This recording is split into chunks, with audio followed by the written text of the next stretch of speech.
An Italian opera led to The Fly, and on and on.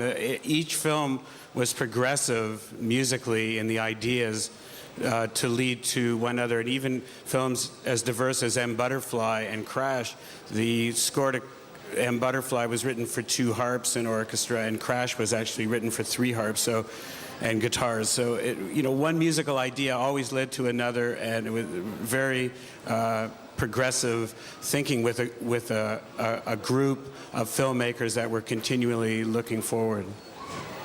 Oui, donc Howard explique qu'il y a effectivement eu une évolution, qu'à chaque film d'abord, et chaque musique de film a mené à une autre musique de film avec d'autres techniques, d'autres instruments. Il parlait de Vidéodrome où il y avait une musique sur ordinateur, et qu'ensuite l'idée d'opéra italien avait beaucoup influencé la musique de La Mouche, et qu'ensuite, par exemple, dans 2 films comme M.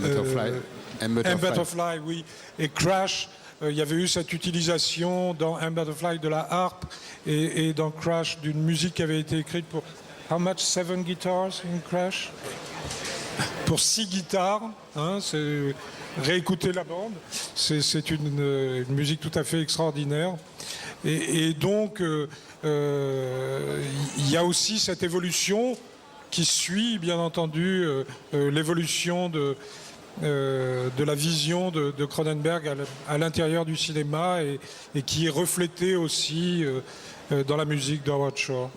Don't forget the part about how I'm so forward-thinking. Sometimes he gets Yeah. Oui, oui. Non.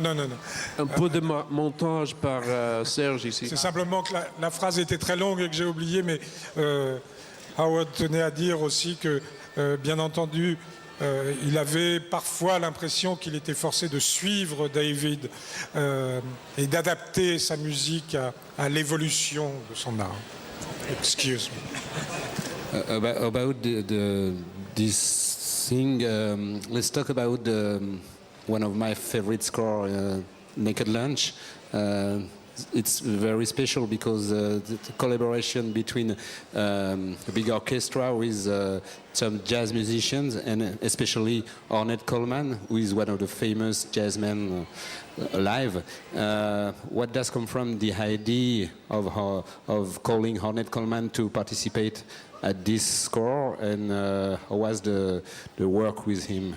Je disais, parlons de la musique du Festin nu, qui est un statut un peu à part dans l'œuvre de Howard Shore et David Cronenberg, puisque on y trouve une collaboration entre un grand orchestre et un trio de musiciens de jazz, qui est mené par Ornette Coleman, qui est un peu le soliste de ce concerto. Et je voulais savoir un peu comment s'était passée cette collaboration et d'où était venue l'idée de faire venir Ornette Coleman dans cette aventure. I was trying to find a connection between American bebop jazz of the late 50s and North African music, which was indicated in the novel, the Burroughs novel Naked Lunch, and which led me to Charlie Parker, which led me to Ornette. And Ornette actually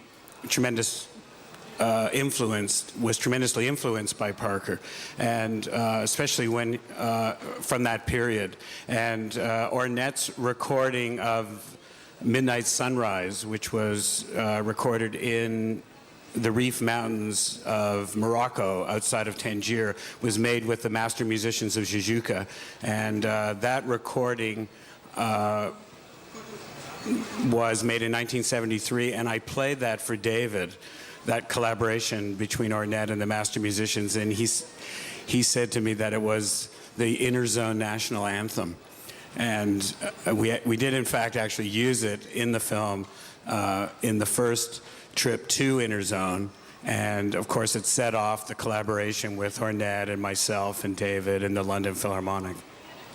Oui, alors Howard explique que à partir du scénario, il avait pensé, et aussi pour, bien entendu, pour rendre hommage au roman de William Burroughs, faire fusionner le bebop des années 50, donc qui est la période à laquelle le film se passe, et la musique maghrébine, et en particulier celle des musiciens de Djadjouka.